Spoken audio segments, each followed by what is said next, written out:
కోటి మంది మహిళలను కోటీశ్వరులు చేయాలన్న లక్ష్యంతో సీఎం రేవంత్ రెడ్డి ప్రభుత్వం పనిచేస్తుందని మంత్రి సీతక్క తెలిపారు. Telangana chamber of commerce and industry ఆధ్వర్యంలో హరిత ప్లాజాలో మహిళా యువ వ్యాపారవేత్తల ప్రోత్సాహక ప్రదర్శనలో డిప్యూటీ సీఎం భట్టి విక్రమార్కతో కలిసి హాజరయ్యారు. మహిళలను ఆర్థికంగా ప్రోత్సహించాలని తమ ప్రభుత్వం ప్రతి సంవత్సరం 20,000 కోట్ల రూపాయల వడ్డీ లేని రుణాలను అందిస్తుందని తెలిపారు. మహిళలు సంఘాలు వివిధ ఉత్పత్తులను తయారు చేసి మార్కెటింగ్ చేసే వివిధ సదుపాయాలు కల్పిస్తున్నామన్నారు. మహిళా సమాఖ్యల వ్యాపార వృద్ధి కోసం శిల్పారామంలో ఇందిరా మహిళా శక్తి బజార్ను ప్రారంభించామని తెలిపారు.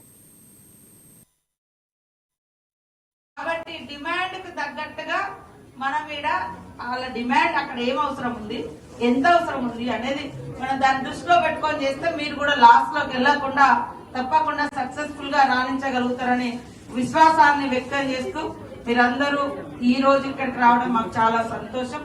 తప్పకుండా గొప్ప బిజినెస్ పర్సన్స్ గా మీరు ఎదగాలని మనస్ఫూర్తిగా కోరుకుంటూ ఎప్పుడు మా గవర్నమెంట్ కూడా మీకు సపోర్ట్ గా ఉంటుందని తెలియజేస్తూ wish you all the best అని తెలియజేస్తూ మీరందరూ కూడా సక్సెస్ఫుల్ గా రాణించాలని కోరుకుంటూ మళ్ళీ నెక్స్ట్ టైం ఎక్కడ పెట్టినా మేము తప్పకుండా వచ్చి మీకు సపోర్ట్ గా ఉంటామని తెలియజేస్తాం. Wish you all the best. జీవితంలో ఖచ్చితంగా వారి సక్సెస్ వెనుక విజయం అంటే ఆడవాళ్ళ యొక్క సపోర్ట్ ఉంటది అనేది అది జగమెరిగిన సత్యం.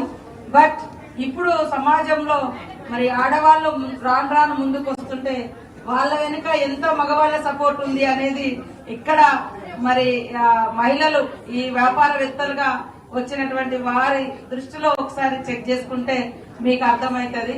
కాబట్టి ఈ ప్రభుత్వము సమాజము అభివృద్ధి చెందాలంటే ఫస్ట్ మహిళ అభివృద్ధి చెందాలనేటువంటి మరి కాన్సెప్ట్ తోటి ముందుకెళ్తుంది. అందుకనే